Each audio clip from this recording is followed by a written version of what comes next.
안녕하세요. 네, 사회보험법 강의를 맡게 된 이주영 노무사입니다. 오늘 첫 시간인데 많은 분들이 와주셨네요. 생각보다 날씨도 굿은데 여기까지 와주셔서 감사의 말씀 드리고요.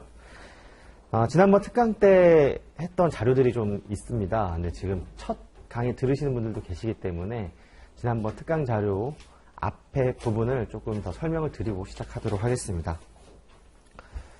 지금 강의를 들으시는 게 아마 1차 과목 중에 3번째 정도 되시나요?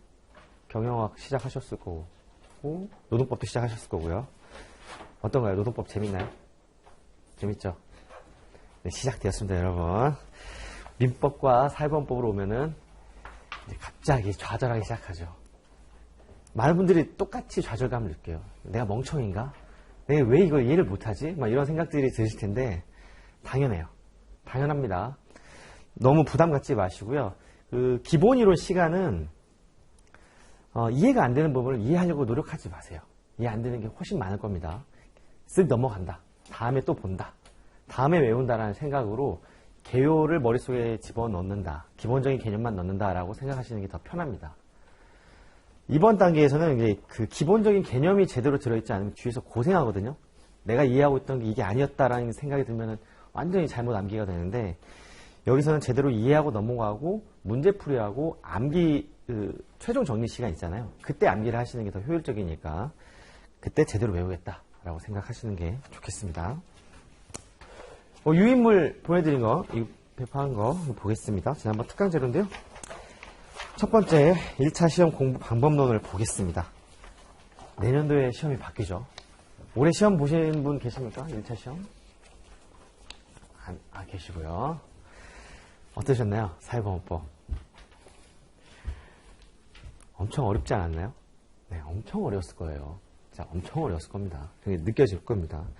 이 정도 난이도로 해서 2024년도에는 40문제가 나온다는 거. 엄청나죠? 이게 시간을 배분을 해보면 1분에 한 문제를 풀어야 돼요. 마킹 시간 이런 걸 빼면은 한 문제당 최소 50초에 해결을 해야 된다라는 계산식이 나옵니다. 이 얘기는 뭐냐면은 지나치게 긴 지문은 안 나올 거예요. 민법 옛날에 뭐 이렇게 나오던 거 그런 게 안 나올 겁니다. 무조건 짧게 1분 안에 풀 수 있게 시간은 그렇게 배분이 됩니다. 그러나 그렇다고 해서 쉽냐? 그렇지는 않아요. 정말 난이도가 사회보험법만은 난이도가 상당한 수준으로 나올 것이라고 예상이 됩니다. 그렇기 때문에 정확하게 암기가 되어 있어 헷갈리지 않아요.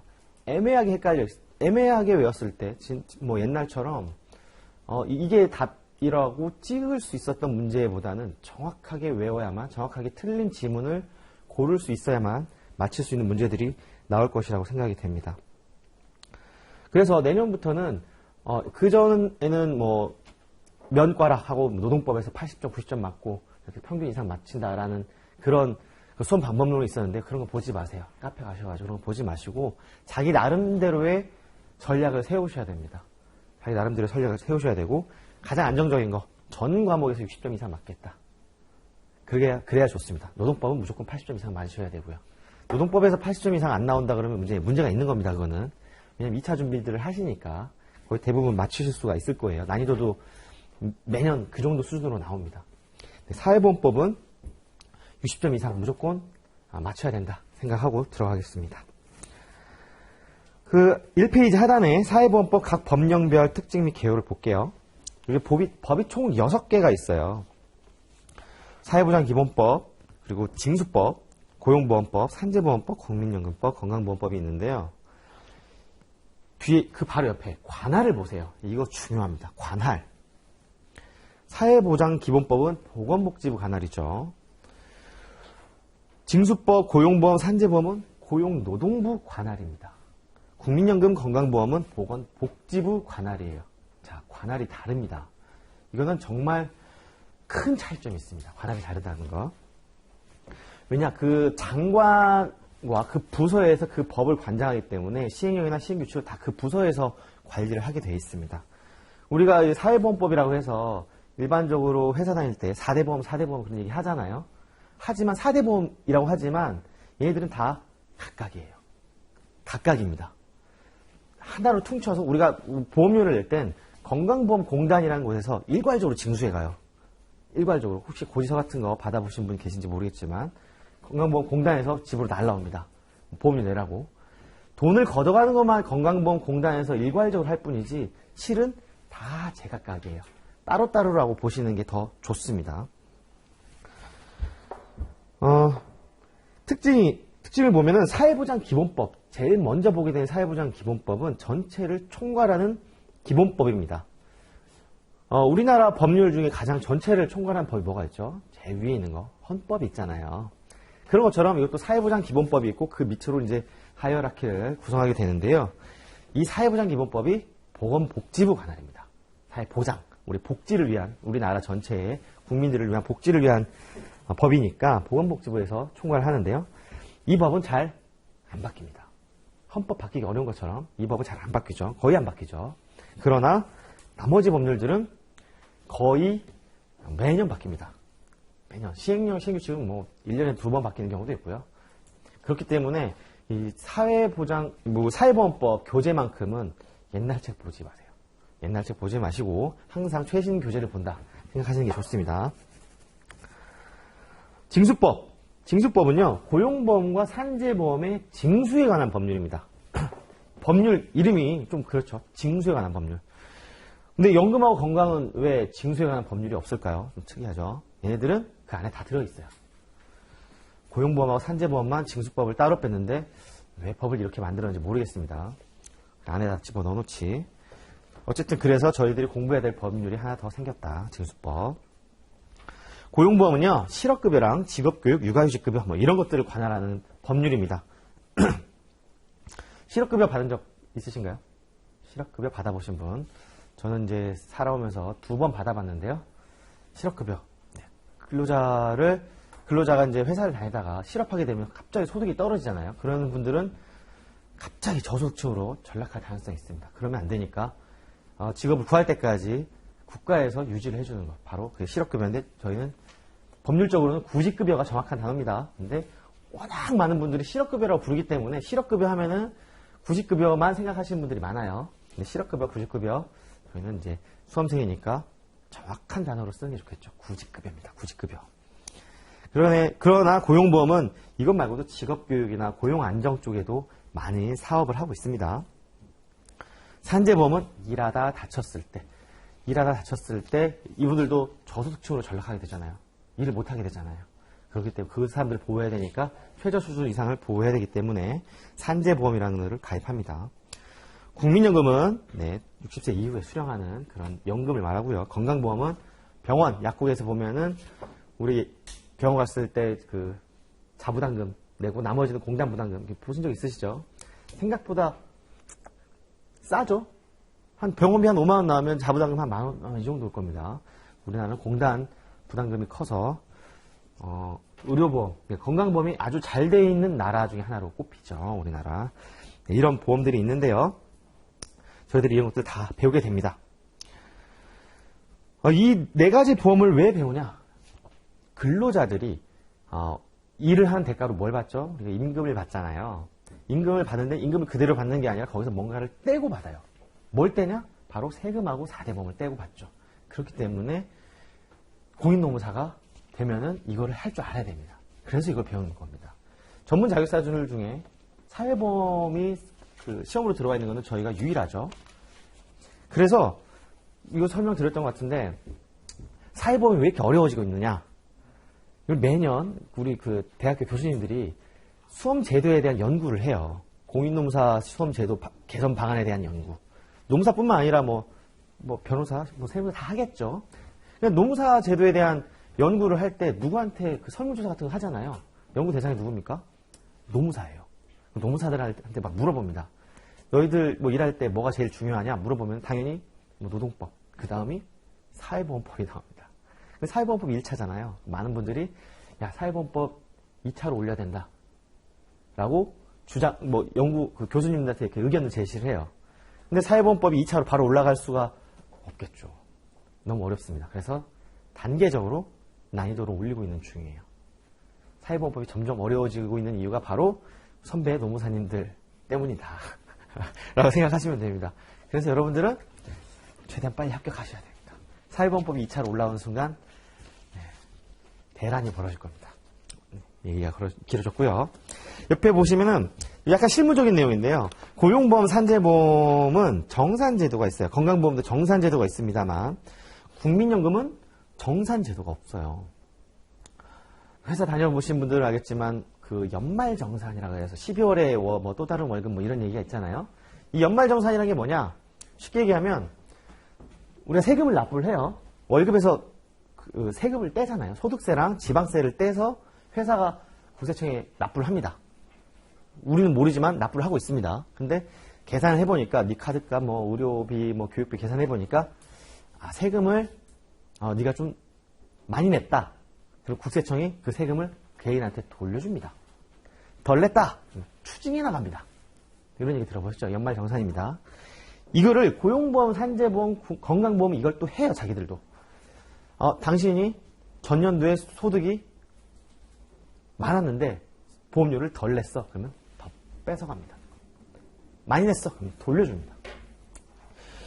이게 왜 그러냐면은 얘기를 해드릴게요. 만약에 23년 1월에 입사한 근로자가 월급을 300만 원 받기로 했습니다. 이렇게 신고를 해요. 4대 보험에 취득신고를 합니다. 취득신고를 하는데 4대 보험은 이 사람의 월급이 매년 12월까지 300일 거라고 예상을 하고 보험료를 부과하고자 하겠죠. 보험료 이렇게 고지서가 날라옵니다. 그러나 우리가 근로자가 실제로는 급여가 300이 계속 가나요? 합니다. 300이었다가 보너스를 받았고 막 350, 설 보너스 뭐 이런 거 받다가 인센티브 막 1000만 원, 1300원 받다가 어느 날은 결근이 많았네. 한 200 받다가 쭉 가죠. 이게 많을 때도 있고 적을 때도 있어요. 그러면은 4대 보험, 건강, 고용, 산재는 얘를 정산하는 거예요. 실제로 뭘 기준으로? 요거 기준으로. 실제로 벌은 돈 기준으로 다시 정산을 해버립니다. 이건 어떻게 알게 되나요? 얘네들이 이걸 알게 되는 경우가 있어요. 신고는 요거밖에 안 하고 뭐 우리가 매달 신고하진 않거든요. 이 사람의 월급을. 이거 어떻게 알게 되느냐? 연말정산할 때 회사가 국세청에다 신고를 하거든요. 국세청에다가 이 사람의 소득을 신고를 합니다. 그러면 얘네들은 이 자료를 가져와요. 정산을 해요. 그래서 허위 신고 같은 걸 할 수가 없게 돼 있어요. 국세청 자료를 비교해서 틀리면은 더 부과하고 막 이렇습니다.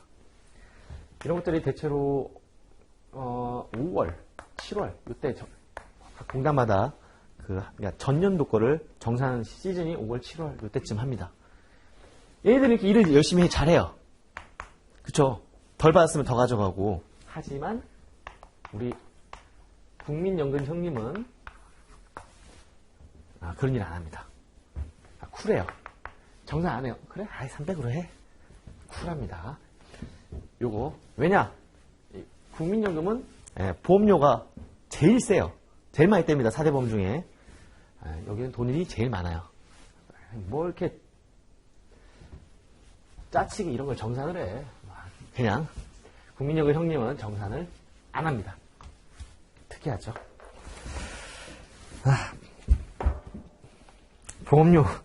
보험료 부담. 다 보면 반반씩 부담해요. 사업주 반, 회사 반.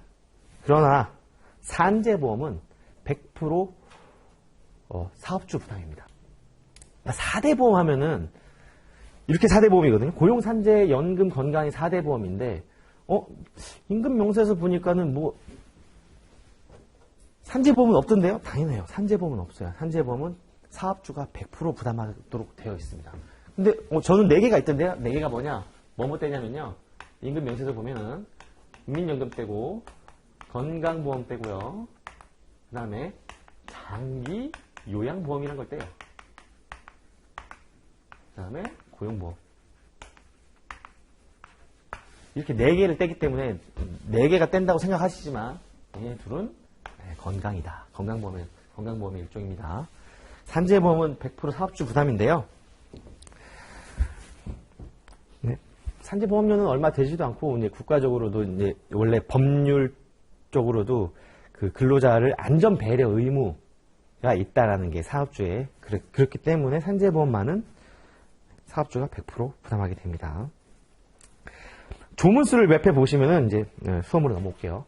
조문수를 보시면은 사회보장기본법은 43개, 징수법은 50개, 고용보험 118개, 산재보험 119개, 연금 132, 건강 119. 이거 그냥 단순하게 카운팅한 거지 뭐 몇 조에 2까지 카운팅한 건 아니에요. 대략적으로 본 겁니다. 정확한 건 아닙니다. 그렇다 치더라도 조문수 대비 출제 예상 문제수를 보세요. 자, 그러면 어디에 집중해야 될지가 보이실 거예요. 어디에 집중하셔야 될지. 사회보장기본법 당연히 집중해야 됩니다. 가성비가 좋은 법입니다. 법조문은 얼마 안 되지만 6문제가 나올 수 있어요. 그러니까 2023년도엔 3문제가 나왔거든요. 6문제가 나올 건데 이거는 다 100% 다 맞춰야 된다 생각하고 접근하시는 게 좋습니다.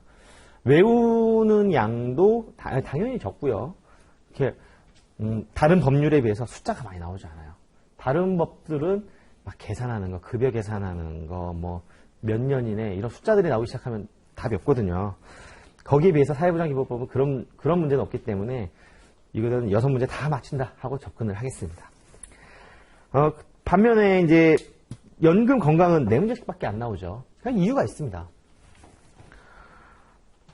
우리 그 공인노무사 자격증 누가 주나요? 고용노동부가 줍니다. 우리 형님은 고용노동부예요. 고용노동부 장관이 우리 집 식구입니다.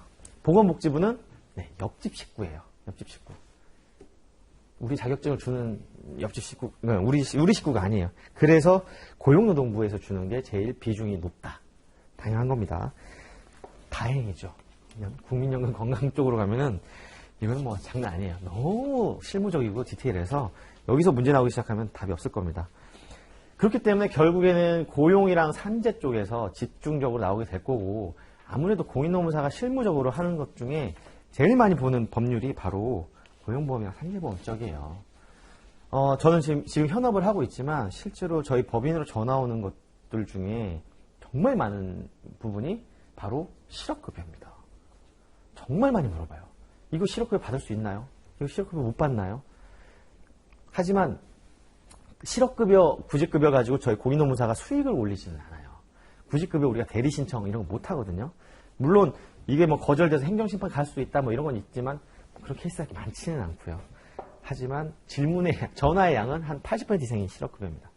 서비스를 하고 있죠. 그리고 산재보험. 공인노무사 중에 노무법인들 중에 가장 뭐 규모가 크고 뭐 수익을 많이 내는 노무법인 뭐 탑 5를 본다 그러면 거의 대부분 산재만 하는 노무법인들이 꽤 있습니다. 그 이유는 뭐냐? 수익이 제일 좋다. 그래서 만약 여러분들이 노무사에 합격을 해서 수습처를 구한다 그러면 최초로 가실 수 있는 노무법인을 산재 전문으로 하는 노무법인도 추천드립니다. 근데 그쪽 라인을 타시면은 결국 산재만 하시더라고요. 다른 거 할 필요가 없으니까. 네. 뭐 선택 사항입니다. 근데 산재 쪽을 하는 걸 어려워하시는 분도 계세요. 아픈 분들 봐야 되거든요. 환자분들 병원도 왔다 갔다 해야 되고 본인의 성향에 따라서 선택하시면 되겠습니다. 자, 또 특강 때 했던 내용을 드리면 여러분들이 이제 직장 생활을 해보신 분들은 그래도 대충 뭐 그 단어의 뜻을 이해하실 수도 있지만 대학생분들이 많으실 거예요. 근데 이게 단어 자체가 너무 생소하고 어려운 부분이 많습니다. 그래서 단어의 뜻을 디테일하게 설명을 하면서 가도록 하겠습니다. 먼저 보험 얘기 들어봤지만 무슨 뜻인지 모르시잖아요. 이거 네이버에서 제가 따온 거예요. 재해나 각종 사고 따위가 일어날 경우에 경제적 손해에 대비하여 공통된 사고의 위협을 피하고자 하는 사람들이 미리 일정한 돈을 함께 적립해 두었다가 사고를 당한 사람에게 일정한 금액을 주어 손해를 보상하는 제도가 바로 보험입니다. 우리가 사회보험이라고 하잖아요. 그러니까 국가가 이러한 보험이라는 방식을 통해서 그런 사고를 대비를 하고 그 사람에게 도움을 주는 그런 복지 혜택이라고 볼 수 있겠습니다. 급여와 지원금, 요런 단어들. 급여와 지원금, 무슨 차이점이 있냐면요. 급여, 근로자한테 주는 돈이에요. 개인한테 주는 돈. 누가? 이렇게 편하게 국가가, 어떤 공단이, 국가가, 네, 기관이 근로자한테 주는 돈, 개인한테 주는 돈이 바로 급여입니다. 자, 지원금은요, 기관이 기업한테 주는 돈. 기업한테 주는 돈. 이 정도로 구분할게요. 보험료와 보험금이 있습니다. 보험료는요, 기관에 납부하는 돈. 우리 보험료. 보험금, 내가 타먹는 돈. 보험금입니다. 제가 이제 사망보험 뭐 이런 거 들었을 때 제가 사망하게 되면 뭐 삼성생명 이런 데 돈 주잖아요. 그게 보험금. 내가 매달 납부하는 돈, 보험료. 요 차이점. 자, 성립과 소멸, 취득과 상실, 이런 단어가 있습니다. 성립과 소멸은요, 좀 이렇게 가정을 할게요. 우리가 이제 노무사니까 이렇게 설명을 드릴게요. 성립, 개업, 소멸, 폐업, 이 정도로 생각하시면 됩니다. 왜냐하면 그 어떤 기업이, 어떤 회사가 근로자를 한 명을 고용하게 되면 무조건 사대보험 들어가게 되죠. 의무입니다. 그때 바로 성립합니다. 성립. 보험관계 성립 신고를 해야 되고요. 소멸신고, 폐업했을 때 소멸신고 해야 됩니다. 취득, 상실. 취득은 뭐라고 할까요?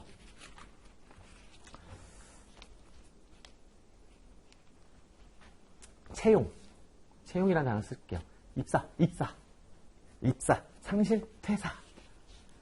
입사하면 취득, 퇴사하면 상실. 물론 상실은 이거 말고는 다른 것들도 있습니다. 사망도 상실이니까요. 그런 단어도 있지만 그 정도 개념이라고 생각하면 좀 이해가 쉬울 것 같아요. 이 단어가 헷갈릴 수 있거든요.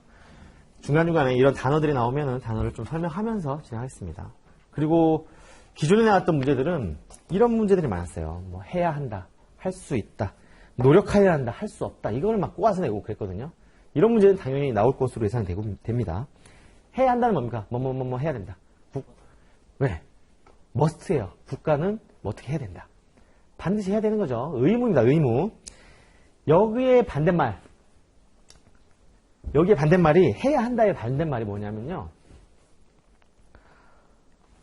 할 수 없다. 할 수 없답니다. must not. 하면 안 된다예요. 하면 안 된다. 할 수 있다는 무슨 뜻이냐? 할 수 있다는요. 그러니까 해야 한다는 기속 의무가 있지만 할 수 있다는 재량이에요. 재량. 해도 되고 안 해도 돼요. 할 수 있다. 이건 아주 중요한 단어고 여러분들이 이제 제가 지난번에도 말씀드렸지만 그 리걸 마인드라는 말씀 드린 적이 있어요. 법학과 나오셨냐 또는 회사에서 법 쪽 뭐 하시느냐 이 말씀드렸는데 이 할 수 있다라는 단어의 뜻을 일반 분들은 잘 모르세요. 할 수 있다는 안 해도 된다는 뜻이에요. 안 해도 된답니다. 그보다 더 약한 의미 노력하여야 한다. 이런 것들이 사용법에 나옵니다. 노력하여야 한다. 노력만 하면 돼요. 노력 안 하면 문제가 되겠지만 뭐 안 해도 된다면 좀 더 약한 의미입니다. 근데 법이 좀 이런 문구가 있습니다. 하지만 국가나 지자체가 뭐뭐 하도록 노력해야 된다는 것은 사실상 뭐 하고 있는 거죠. 네, 이런 단어들이 나오고요. 그전에는 이런 문제 서술어를 바꾸고 주어를 살짝 꼬거나 이런 것들이 나왔어요. 뭐 국가와 지자체는 뭐뭐 해야 된다. 근데 어떤 지문은 지자체가 빠져있어요. 국가는 뭐뭐 해야 된다. 뭐 이렇게 나오는지. 이런 지문이 나오는데 최근에 트렌드를 보면 객관식의 여러 가지 형태가 있잖아요. 틀린 지문을 고르시오. 뭐 맞는 지문을 고르시오. 이런 것들이 나오는데 지금은 뭐 이렇게 나왔죠. 지난 기출 보시면 아시겠지만 기역, 니은, 디귿, 리을 중에 맞는 걸 고르시오. 기역, 1번 기역, 2번 기역, 니은, 3번 기역, 니은, 디귿 뭐 이런 식으로 나오면